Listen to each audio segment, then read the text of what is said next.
got my Florida driver's license. I'm officially a Floridian now. The smallest fish ever. Nice.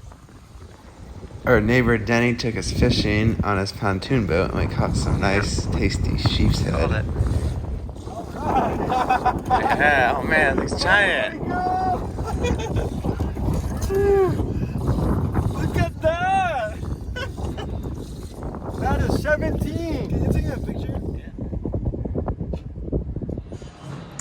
This will be some wood for my companionway doors.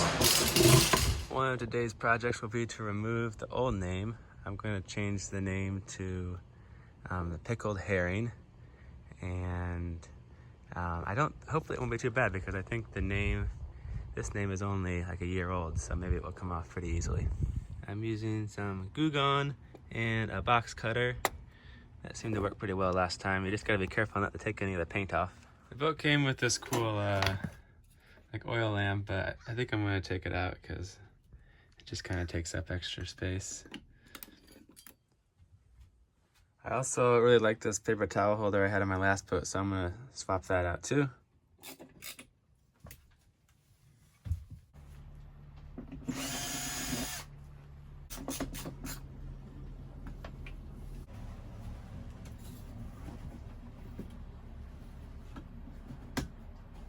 High water alarm from the hardware store. I used this on my last boat and definitely let you know if there's water on the floor. It's a really high-pitched, shrill alarm, but definitely probably good to have, you know, just in case you don't realize you're taking on water. The thing is, you don't want to put it too close to the floor though, because sometimes you get like water just splashes in, and then you can't get underneath here to like wipe off the contacts, and the alarm will just keep going off.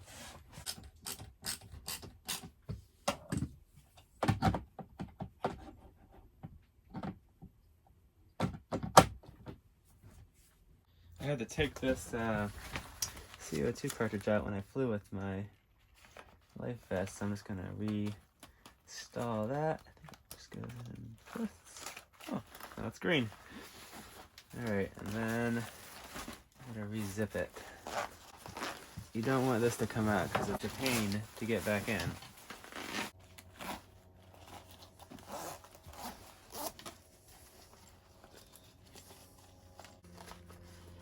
Alright, I have a life vest again. If you get one of these, the ones with the Dyneema harness loops are way lighter and I think would probably be more comfortable too. Now I'm onto the companionway doors. So I got my wood here. I'm just going to trace out the shape onto this.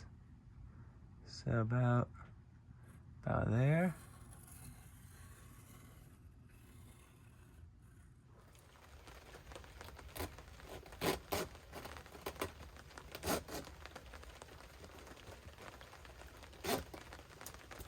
Oh, it's pretty neat. Oh, it started raining, so I put up this. Seemed like a good time to try out this cover. This Dodger. It seems pretty nice for hanging out here in the rain. Now I can finish working on these doors. So I cut it out. Let's see how it fits.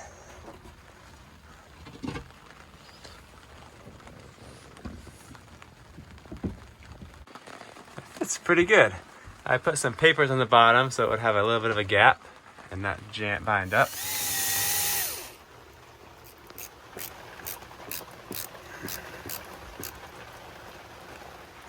Alright, first side has the hinges. Looks pretty good. I might just leave it like that for tonight. And then I'll add hinges, I'll cut it in half and add the hinges on that side. And this is probably just a template. I'll probably rebuild this out of the this starboard stuff, plastic. Now I marked the center so I can cut it in 2 pieces. I got a labeler so I could label things. like wiring and stuff. And I like this one because I don't need any batteries. It's just manual. When I sold my boat, the guy that I sold it to really wanted the stove, I think, so I gave him my old jet boil. But I think it's really good to have one of these because when you're sailing, sometimes you don't want to come down here to make a meal. And this way you can actually take this out with you and just it heats it up really quick and it's easy. So I bought another one, even though I have this too. And this way, if I really want to make a meal, I could do like pasta or rice or something there, and then, you know, another thing in there.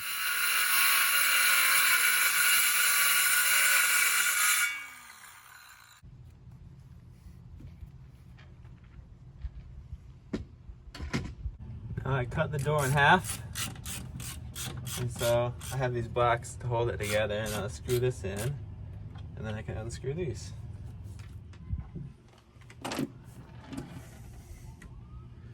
All right,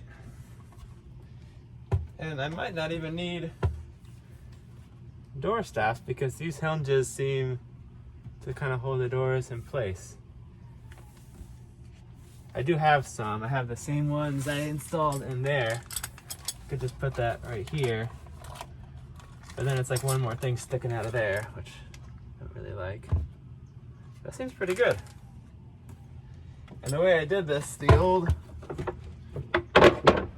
hatch boards can still fit in here, I think. This is the middle one. Yeah.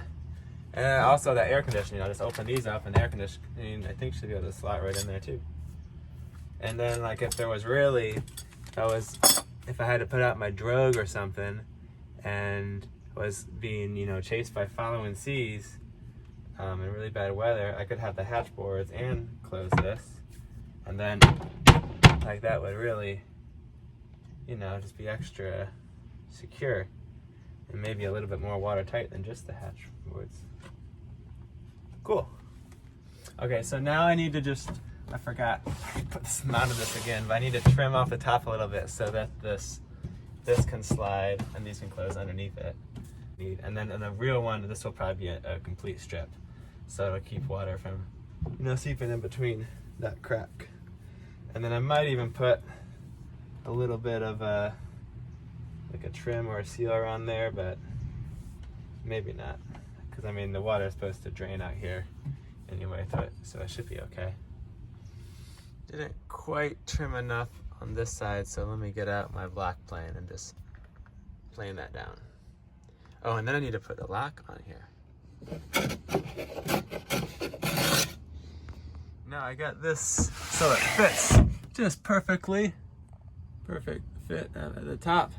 And now I'm going to install this the lock. Oops. So I can lock the door with just a key. And it makes it even easier. Now I have to use a padlock. I'll go right there.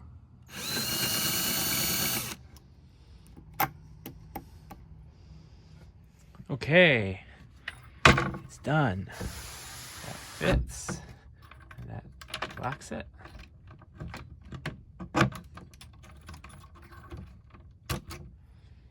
That's all there is to it. Can open. And then it can unlock. Yeah. I just picked up this sweet whisker pull from this guy on a YouTube comment. It looks like it'll be great for my boat. I might have to cut it a little shorter, but it might work. Just how it is, we'll see. My charge controller just came in. It's the 50 amp version, which is really bigger than I could ever need, but there was they had a used one on Amazon for like open box that was like about the same price as the one below it, so I figured why not, you know. Now I can have a ton of solar panels if I ever want. I really like this one because it has the Bluetooth app, which is kind of useful when you're figuring out how much power you're generating or troubleshooting a solar panel. I got these Polyform A3 size boys. I like them because they keep your boat further off of the dock. Your fenders can never be too big.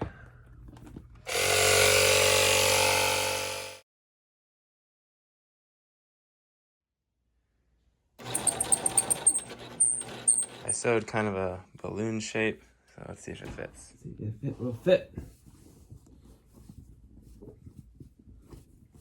That'll just keep it from like getting all scuffed up and nasty with the sun. And then I'll just make a bunch of these. I could just slide a new one on whenever they get too gross. I just picked up a second-hand pair of these. They're called force fins. And I figured I'd give them a try because I like the idea that they don't take up as much room as a normal scuba fin. But they seem to propel you a little better than like a swim fin. They seem to work pretty good, but it takes a little getting used to because it only seems to propel you on the down kick and not the up kick. Today we are adding more cubes to my grandmother's floating dock so that this boat can go on it. It looks like he already got it separated, and these are just fit in between here.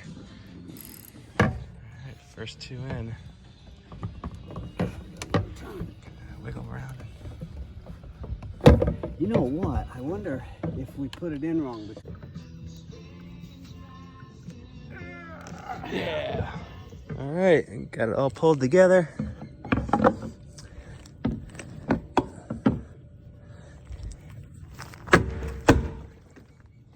Sweet, just tighten these up.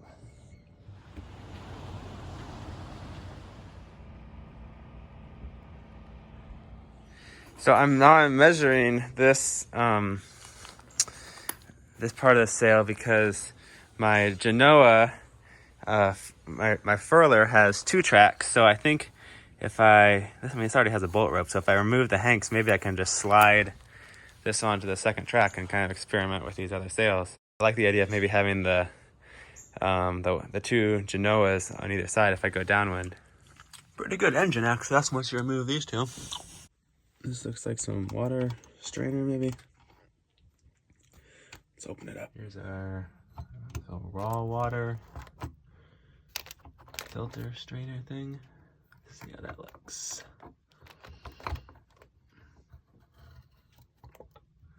Yeah, we can clean that out. A little bit of gunk in there. Not too much though. Might could use a new gasket on there, but that's all right for now. Well, okay, so this belt's pretty cracked, and I'll change that. And I also want to change the impeller on the raw water pump. So I'll take this off and get started on that.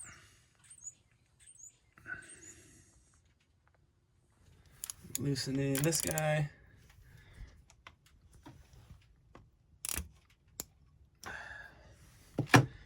That moves in.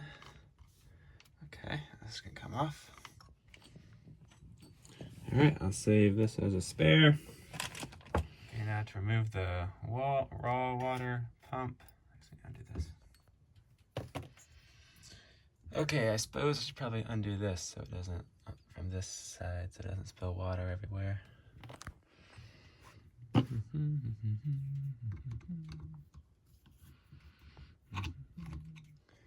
Alright, so I'm going to take off this hose and hopefully not spill water everywhere. Alright. Not too bad.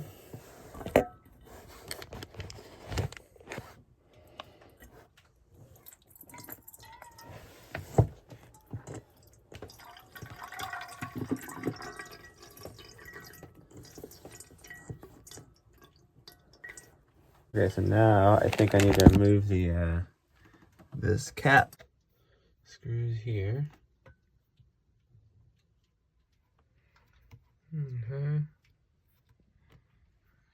Done.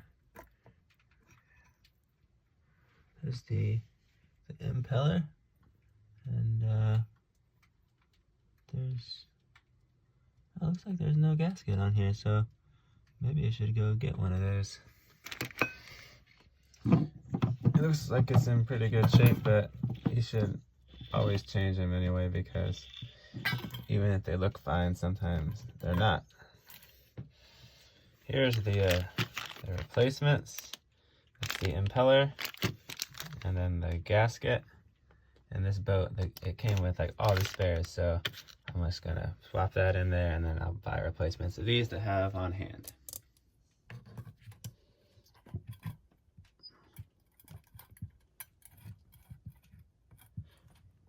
All right, easy peasy.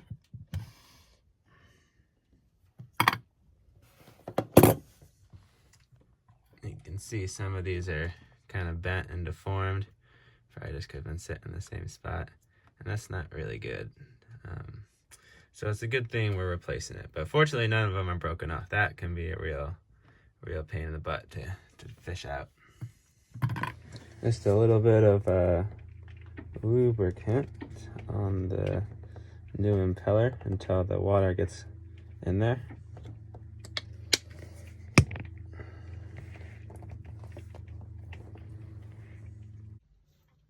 Okay, so this one uses an O-ring actually, and I found a spare one of those instead of a paper gasket, it looks like. So I'm just gonna clean this up a little bit. Gonna pull out the air filter too. Take a look at this. I think I've got a spare. That looks a little dirty. Not too bad.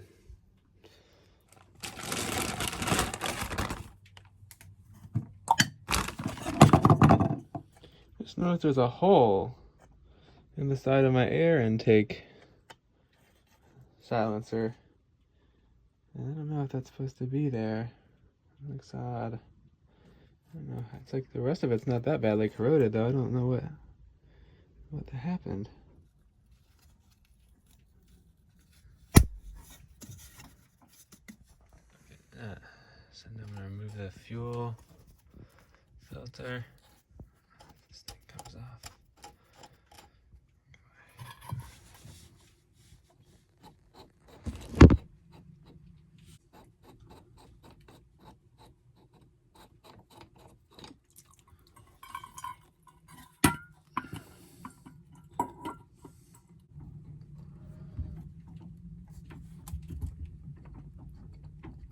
Bit of bending.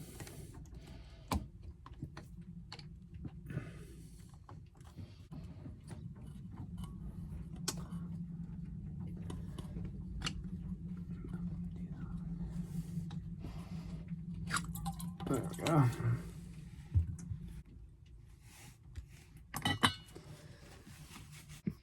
So, new one in here. I guess it just reattaches up to this. It's so hard to get this guy in here.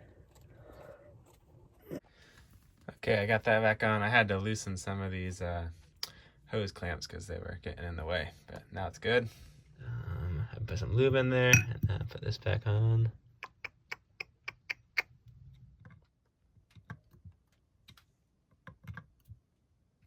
I'm going to change the oil, and the guy who's loaning me the dock, Paul, he loaned me this oil changer pump, and you just put this in the dipstick tube, and you just pump all the oil out, so you don't have to make a mess. So I'm gonna give this a try, and it runs off a battery too. Pretty cool. So I should just pull this out, and then I put this tube down in the hole.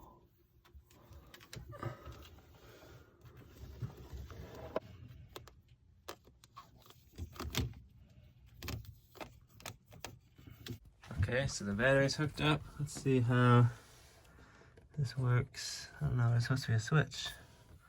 Where's the switch? Oh man, this is exciting. No, there it is. Look at that. Alright, don't knock this tube out. Here it goes.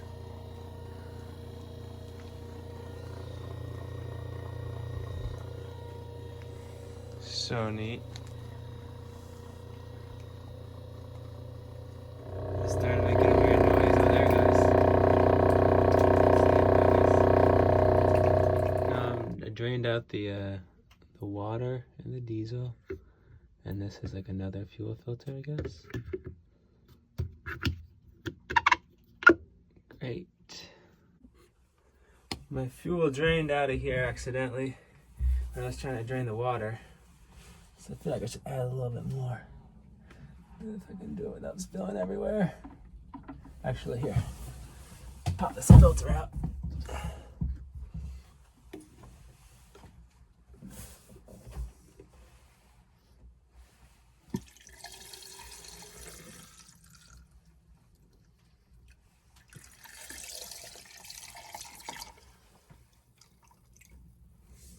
And then where'd the lid go?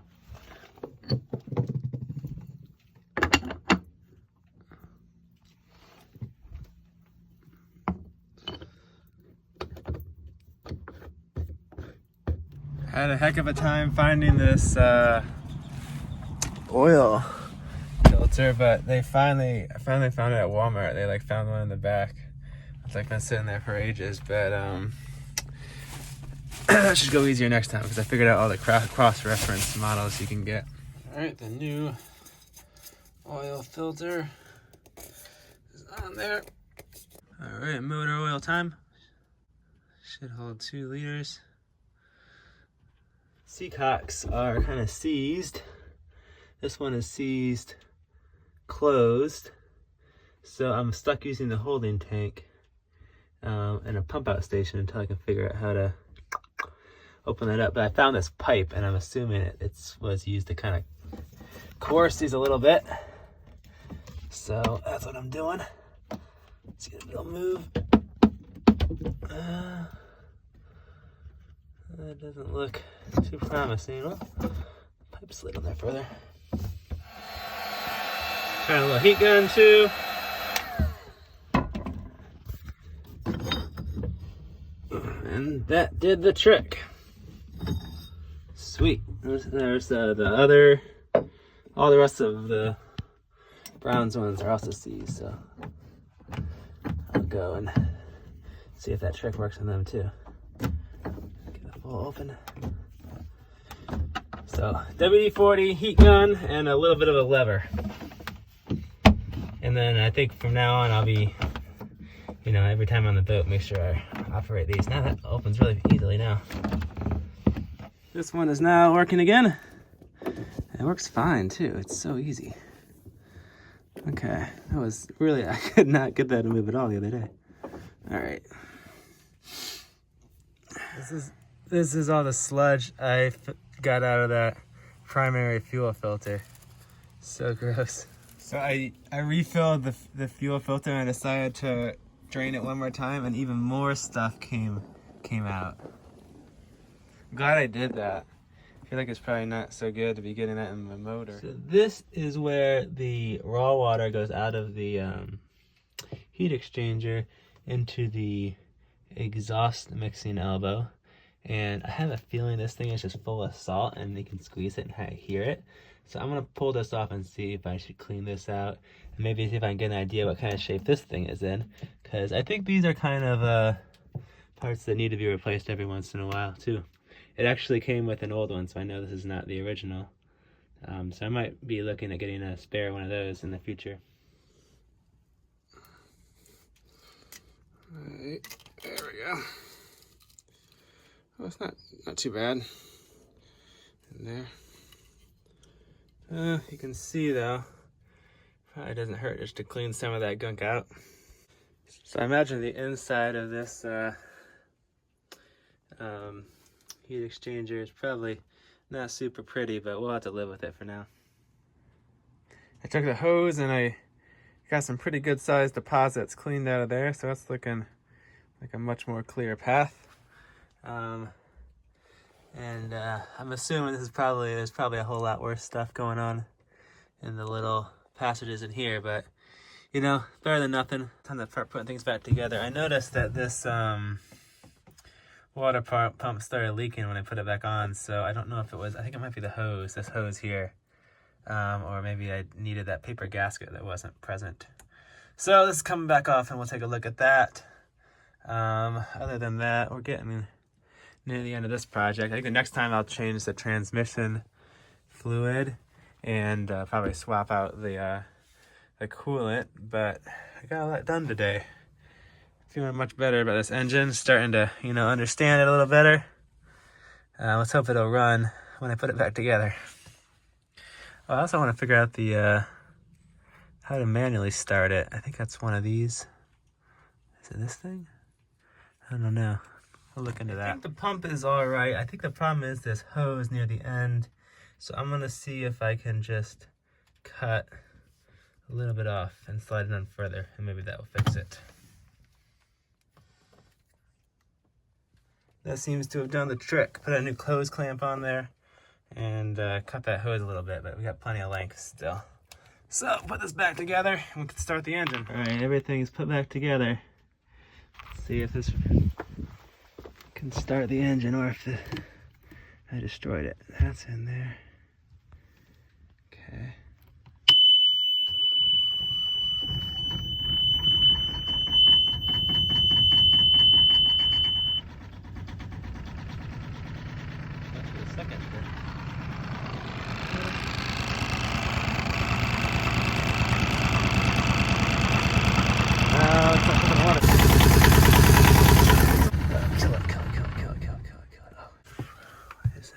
Off the belt. Okay. All right. I can fix that. All right. Try number 2. That's better. Let's try and. Oh, there it goes.